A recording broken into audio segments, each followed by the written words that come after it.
L-Istitut tal-Edukazzjoni beda jopera 9 snin ilu bilan li jipprovdi tagħlim u korsijiet ta' kwalità li jissupplementaw il-kwalifiki formali u informali, miksuba minn dawk li jaħdmu fis-settur tal-edukazzjoni.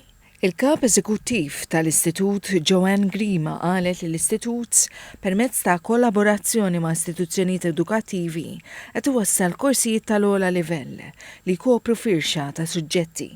Dawn jinkludu korsijiet osra, ċertifikati, degrees f'livell ta' baċellerat u masters bi speċjalizzazzjoni f'diversi ferrat tal-edukazzjoni, inkluż fl-manager tal-iskejjel, speċjalizzazzjoni f'xi ferra ta' suġġetti malma lill-istudenti, l-irfinar u l-aġġornar tal-pedagoġija u korsijiet li jiffaċilitaw il-proċess tat-tagħlim fl-ambjent tad-dar lil-carers u lill-ġenituri. Minn 360 li qegħdin jagħmlu kwalifika, mhux dawk ix-short courses, kwalifika. Qed nagħmlu webinars kull xahar li jirreġistraw għalihom il-fuq minn 150 ruħ. Qegħdin naraw li nikkejterjaw anka għal parents jew guardians jew min jieħu ħsieb it-tfal, ġifieri kultant ikunu nanniet jew tzijiet li jridu jitalmu pereżempju li jmiss huwa fuq positive discipline.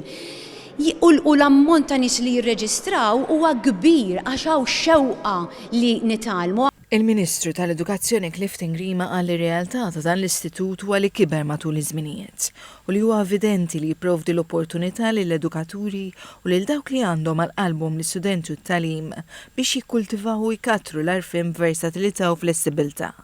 Is-Segretarju Permanenti tal-Edukazzjoni Matthew Vella ratħaj li l-edukaturi li qalu huma altruisti u li bi professjonalità jagħtu l-għodda lil dawk li għandhom aspirazzjonijiet biex jiżviluppaw il-ħiliet tagħhom.